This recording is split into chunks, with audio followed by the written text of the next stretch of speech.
Hello everyone, welcome back to the channel. इस video में देखने वाले हैं जीएफजी का problem of the day, that is 2D difference array. ठीक है, तो अगर हम क्वेश्चन देखें तो क्वेश्चन में बेसिकली हमें क्या दिया हुआ है। क्वेश्चन में एक मैट्रिक्स दी हुई है हमें n क्रॉस m साइज की, और साथ में एक क्वेरी की एरे दी हुई है। ठीक है, जिसमें हर एक क्वेरी किस तरीके से लिखी हुई है। हर एक क्वेरी में बेसिकली 5 वैल्यूज़ दी गई हैं। पहली वैल्यू होगी एक वैल्यू जिसको आपको ऐड करना है बेसिकली, और उसके बाद आपको 2 सेल्स के कोऑर्डिनेट्स दिए हुए हैं। ठीक है, तो अगर हम प्रॉब्लम को समझने की कोशिश करें तो प्रॉब्लम क्या है। प्रॉब्लम बेसिकली है कि आपके पास एक मैट्रिक्स है, ठीक है, और आपको हर एक क्वेरी में क्या बोला गया है। हर एक क्वेरी में बेसिकली आपको जो 2 कोऑर्डिनेट्स दिए गए, वो 2 कोऑर्डिनेट्स क्या है। वो 2 कोऑर्डिनेट्स अगर कोई भी आप रेक्टेंगल ड्रॉ करो तो रेक्टेंगल के ड्रॉ करने के लिए आपके पास केवल 2 कोऑर्डिनेट्स होने चाहिए। एक बेसिकली जो टॉप लेफ्ट कोऑर्डिनेट होता है और एक जो बॉटम राइट कोऑर्डिनेट होता है। अगर आपके पास ये 2 कोऑर्डिनेट्स हैं तो इससे आप कोई भी रेक्टेंगल ड्रॉ कर सकते हो। तो अगर आपके पास ये 2 कोऑर्डिनेट्स हैं तो इनको आप आपस में मिला के एक रेक्टेंगल ड्रॉ कर सकते हो।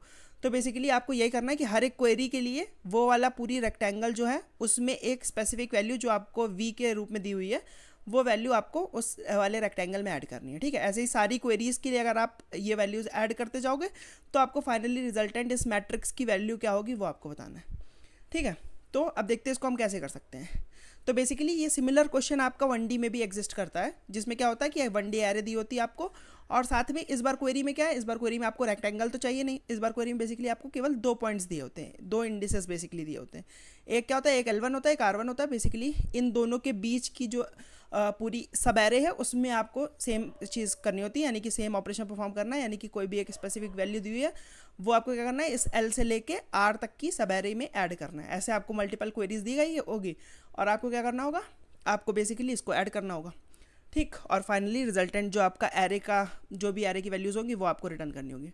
ठीक, तो इसमें भी आपके देखो ब्रूट फोर्स क्या होता है। इसमें भी ब्रूट फोर्स यही है कि आपको जितनी भी क्वेरीज दी गई है सारी क्वेरीज के लिए आप क्या करो, L1 से लेके R1 तक का पूरा लूप चलो हर एक क्वेरी के लिए, और उसके बाद हर एक वैल्यू में आप अपनी जो भी वैल्यू स्पेसिफिक वैल्यू ऐड करनी है वो ऐड करते जाओ। ठीक है, बट अगेन इसकी कॉम्प्लेक्सिटी क्या हो जाएगी। देखो वर्स्ट केस में ये हो सकता है कि आपको L और R हमेशा ये दिया जाए कि L आपको हमेशा 0 दिया जाए और R हमेशा आपको एरे का जो लास्ट एलिमेंट है वो दिया जाए। ठीक है, तो वर्स्ट केस में क्या होगा, हर एक क्वेरी को आपको परफॉर्म करने के लिए ऑर्डर ऑफ n टाइम लगेगा। ठीक, और आपको लेट्स से Q क्वेरीज दी गई तो आपको हमेशा Qn टाइम लगेगा।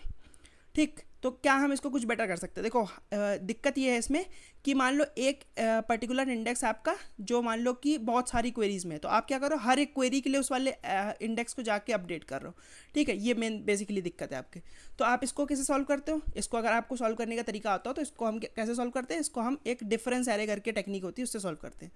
ठीक, तो बेसिकली हम क्या करते हैं, हम कहते हैं कि देखो क्योंकि हमें L1 से लेके R1 तक हर जगह क्या करना है, हर जगह +1 करना है, राइट, +1 या फिर plus val something plus val करना है लेट्स से। तो हम कहते हैं कि देखो इंस्टेड ऑफ कि हम हर एक पॉइंट पे जाएं और यहाँ पे प्लस वैल करें, हम क्या करेंगे, हम बेसिकली केवल L1 पे जाके एक प्लस वैल कर देंगे। और अब क्या करेंगे, अब हम अगर इस एरे का प्रीफिक्स हम ले लें, अगर हम इस एरे का प्रीफिक्स हम ले लें तो क्या होगा, अब L1 के बाद में जितनी भी वैल्यूज़ हैं उन सब में इस वैल का इफेक्ट दिखेगा।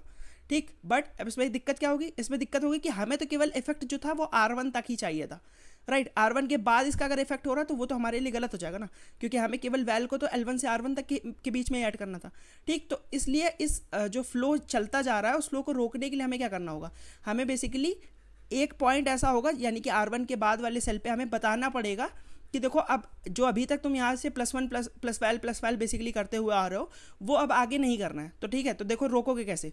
तो रोकने के लिए बेसिकली अगर तुम्हारा वैल चलता हुआ आ रहा है तो बेसिकली तुम्हें क्या करना है, वैल को न्यूट्रलाइज करना है। न्यूट्रलाइज कैसे करोगे, अगर वैल चलता हुआ तो इसमें तुम माइनस वैल और ऐड कर दो। अगर तुम वैल और माइनस वैल दोनों ऐड कर दोगे तो अब तुम्हारा जो रिजल्टेंट होगा वो 0 होगा और ये 0 आगे फ्लो होगा। ठीक, तो बेसिकली तुमने क्या किया था, L1 पे क्या किया, वैल चालू किया, और उसके बाद तुमने क्या किया, R1 +1 पे क्या किया, माइनस वैल चालू कर दिया। ठीक, तो अब R1 के बाद वाले जो भी इंडिसेस होंगे बेसिकली उसमें तुम्हारा ये वैल का भी इफेक्ट होगा और इस माइनस वैल का भी इफेक्ट होगा। तो जो तुम्हारा फाइनल इफेक्ट होगा वो बेसिकली क्या होगा, val minus val, that is तुम्हारा 0। तो यानी कि यही हमें चाहिए था कि इसके बाद वाली वैल्यूज़ में 0 ऐड हो और केवल L1 से R1 के बीच में हमारा वैल ऐड हो जाए। ठीक, तो हम यही चीज़ करते हैं, क्या करते हैं कि हम अपनी एक एरे बनाते हैं और सारी क्वेरीज प्रोसेस करते हैं। किस तरीके से कि सारी क्वेरीज के लिए जो भी L1 और R1 की वैल्यूज़ है तो L1 पे जाके जो भी वैल्यू है उसको ऐड कर देते हैं और R1 +1 पे जाके उस वैल्यू को सब्ट्रैक्ट कर देते हैं बेसिकली। ठीक, यही हम सारे कोऑर्डिनेट सारे उसके लिए कर लेते हैं और उसके बाद क्या करते हैं, उसके बाद इस पूरी एरे का प्रीफिक्स हम ले लेते हैं। ठीक, तो अब हमारे पास इस एरे में क्या आ जाता है, इस एरे में आ जाता है कि सारी क्वेरीज को प्रोसेस करने के बाद आपको फाइनली अपने आंसर में क्या क्या वैल्यूज़ ऐड करनी है। यानी कि हर एक इंडेक्स पे ये वैल्यू पड़ी होती है कि आपको अपने रिजल्टेंट आंसर में क्या एक पर्टिकुलर वैल्यू ऐड करनी है जो कि आपकी सारी क्वेरीज प्रोसेस करके आई है। ठीक, तो इस तरीके से आप इस क्वेश्चन को कर सकते हो। ठीक, तो ये तो हो गई आपकी 1D की बात। बट अब आपको किस में करना है, अब आपको करना है 2D में। तो देखो कॉन्सेप्ट सिमिलर रहने वाला है, बट थोड़ा सा आपको ध्यान देना होगा कि आप इसको 2D में अप्लाई कैसे कर सकते हो। ठीक, तो लेट्स से अगर हम 2D लेते हैं और हम देखते हैं कि लेट्स से मान लो हमें इस वाले रेक्टेंगल में जो है वो वैल्यूज़ को ऐड करना है। ठीक, अभी तक हम क्या कर रहे थे, अभी तक हम केवल L1 में ऐड कर दे रहे थे और R1-1 में सब्ट्रैक्ट कर ले रहे थे। बट इसमें तो देखो हमारे पास हर जगह पे दो पॉइंट्स है, राइट। तो इसमें हम कैसे कर सकते हैं, तो देखो मैं कहता हूँ कि हर एक 2D एरे में भी तुम्हारे 1Ds एरे छुपे होते हैं। ठीक, तो अगर तुम देखो तो इसका मान लो मैं कॉलम वाइज एरे को एक सिंगल एरे ट्रीट करता हूँ। ठीक, तो आपके इस 2D एरे में जितने भी कॉलम्स हैं उनको हम उठा के एक सिंगल एरे के रूप में ट्रीट करते हैं। ठीक, अब हमें क्या करना है, अब देखो अब हमें क्या करना था, अब हमारे प्रॉब्लम हो गई कि हमारे पास लेट्स से m तुम्हारे सिंगल 1D एरेज हैं और सारे 1D एरे में तुम्हें क्या करना है, अगेन वही कि सारे 1D एरे में तुम्हें ये वैल ऐड करना है। ठीक, और अब तुम्हारा अगर तुम देखो तो इसको तुम एज L1 और R1 ट्रीट भी कर सकते हो। क्यों, क्योंकि तुम्हारा L1 let's say L1 R1 ये था और इसका कोऑर्डिनेट था L2 R2। ठीक, तो अब तुम देख सकते हो कि ये तुम्हारा क्या हो जाएगा, ये तुम्हारा हो जाएगा बेसिकली L1 और ये तुम्हारी पॉइंट हो जाएगा L2। तो L1 से लेके L2 तक तुम्हें बेसिकली क्या करना है, प्लस वैल समथिंग करना है। ठीक, तो अब तुम कहोगे कि देखो भाई अब एक काम ये कर सकते हो तुम कि सारे अब फिर अगेन इन सारे कॉलम्स पे ट्रैवर्स करो और इन सारे कॉलम्स के लिए वही तुम सेम चीज़ करो कि इस वाले पॉइंट पे क्या करो, प्लस वैल करो और फिर तुम यहाँ नीचे आके क्या करो, माइनस वैल करो। फिर यहाँ पे तुम सेम चीज़ करो कि प्लस वैल करो, यहाँ पे आके माइनस वैल करो, फिर यहाँ पे प्लस वैल करो, यहाँ पे आके माइनस वैल करो। ठीक, यहाँ पे प्लस वैल करो और यहाँ पे माइनस वैल करो, ऐसे ही यहाँ पे भी प्लस वैल करो और यहाँ पे इसके बाद माइनस वैल करो। ठीक, तो this will work perfectly fine क्योंकि हम कॉन्सेप्ट क्या यूज़ कर रहे हैं कि हम इन कॉलम्स को as a 1D array treat कर रहे हैं और इसके बाद इसमें हम डिफरेंस एरे वाली टेक्निक यूज़ कर रहे हैं। ठीक, बट देखो क्योंकि अगर तुम इसको ध्यान से देखो जो चीज़ हम क्या कर रहे हैं, हम इस वाले बेसिकली जो रो है हमारी फर्स्ट रो है उसमें हम क्या कर रहे हैं, उसमें हम हर जगह पे प्लस वैल कर रहे हैं। और जो हमारी जो लास्ट वाली रो है बेसिकली जो हमारा जो ट्रायंगल चूज़ कर रहे हैं उसमें जो लास्ट वाली रो है उसके बाद वाली रो में हम क्या कर रहे हैं, उसके बाद वाली रो में हम माइनस वैल कर रहे हैं। ठीक, तो अगर तुम देखो तो ये सिमिलर प्रॉब्लम नहीं है जो कि अभी हमने सॉल्व करी, ये भी सिमिलर प्रॉब्लम है क्योंकि हम क्या कर रहे हैं, एक बेसिकली एरे में ये भी हमारी अगर इसको हम देखें तो एक 1D एरे है, तो हम 1D एरे में क्या कर रहे हैं, एक कोई पर्टिकुलर चीज़ ऐड कर रहे हैं। ठीक, तो अब इसको भी हम as a same problem treat कर सकते हैं। और देखो बिफोर एडिंग कि हम पहले इन कॉलम्स को ट्रीट करें, हम सबसे पहले क्या करेंगे, अपना जो वैल्यू ऐड करनी है उसको बना लेते हैं।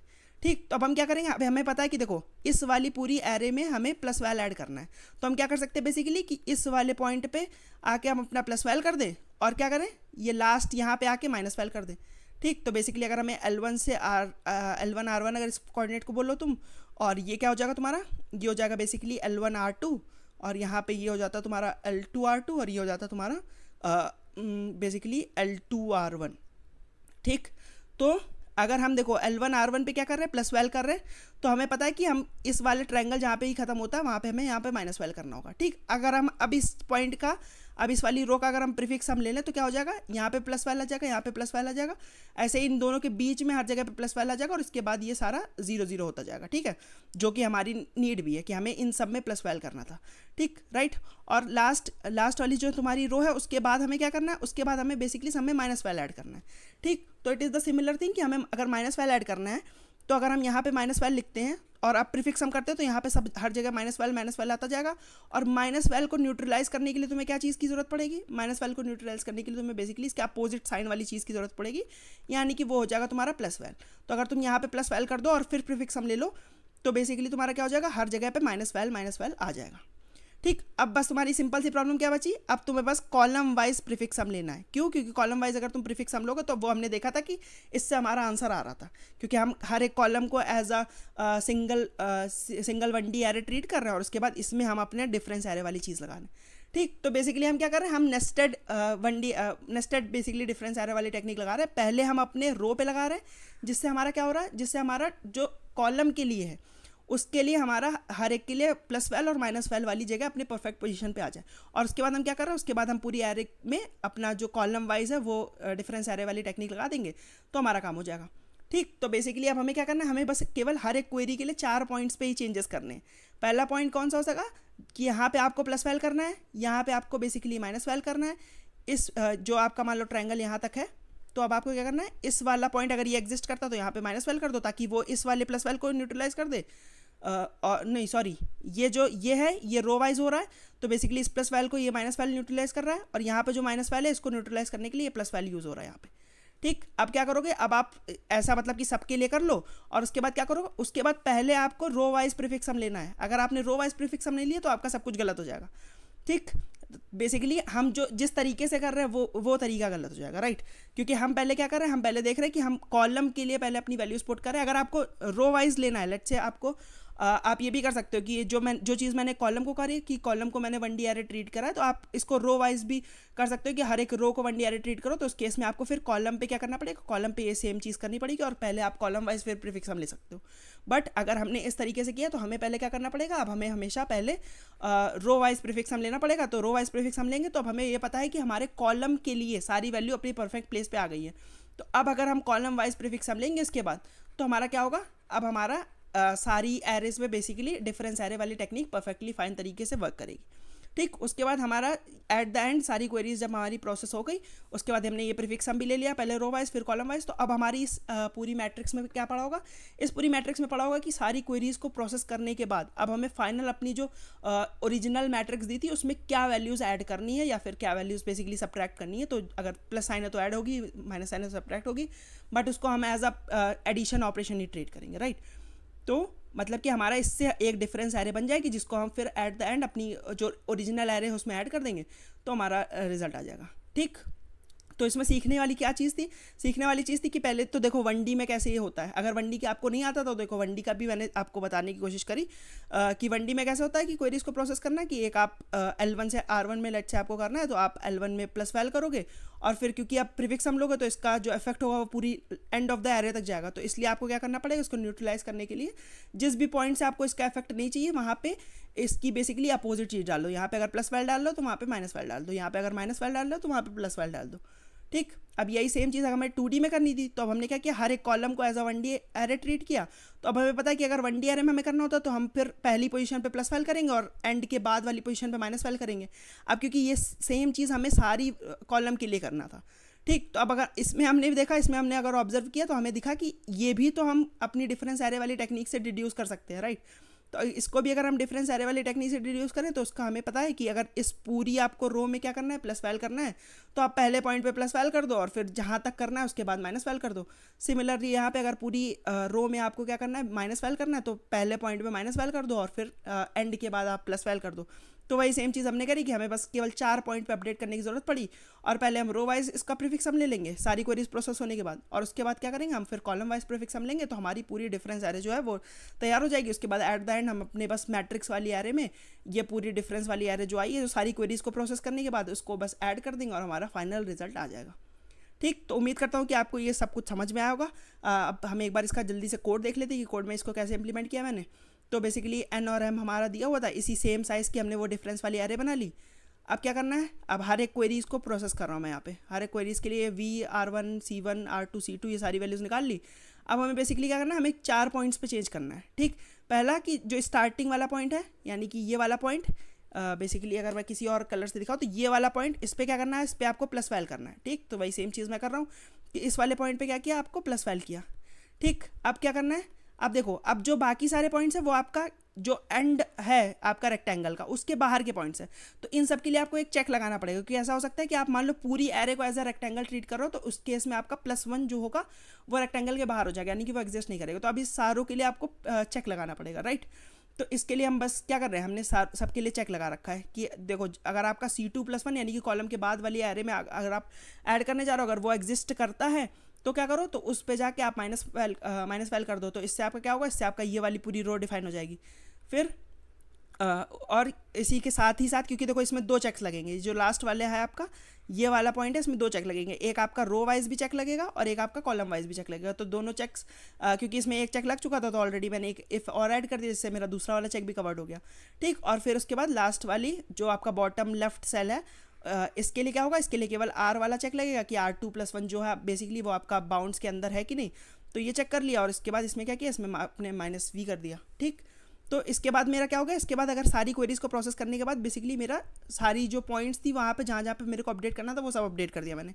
अब बस मेरा क्या काम बचा है, अब मेरा काम बचा है कि एक बार मेरे को रो वाइज प्रीफिक्स सम लेना है और एक बार मेरे को कॉलम वाइज प्रीफिक्स सम लेना है। तो मेरे को जब रो वाइज प्रीफिक्स सम लेना था तो मैंने क्या किया कि सारी रोज पे लूप चलाया और फिर उसके बाद हर एक कॉलम पे लूप चला के मैंने उसका प्रीफिक्स सम ले लिया। और फिर सेम चीज़ मेरे को करनी थी कि अब हम हर एक कॉलम के लिए प्रीफिक्स सम लगाना था, तो कॉलम वाइज लूप चलाया और उसके बाद हर एक रो का प्रीफिक्स सम ले लिया।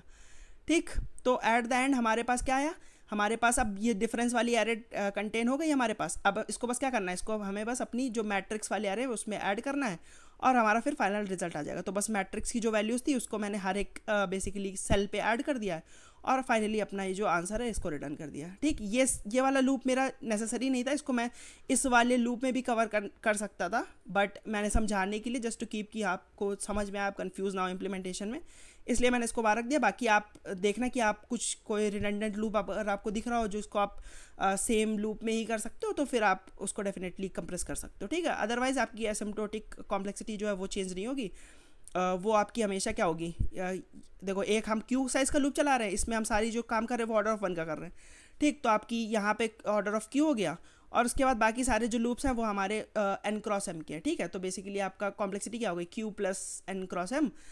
तो इसमें सारे टर्म्स जो है आपके देखो q और n क्रॉस m जो है वो आपका 10⁵ है, यानी कि सब कुछ आपका बाउंड्स के अंदर है। ठीक है, तो अगर इसमें आपको कोई भी डाउट है तो आप मेरे से कमेंट सेक्शन में पूछ सकते हो, I would love to answer that. अगर आपको वीडियो पसंद आया तो उसको लाइक कर देना, चैनल को सब्सक्राइब कर देना। मैं मिलता हूँ आपसे किसी और वीडियो में, तब तक के लिए बाय बाय।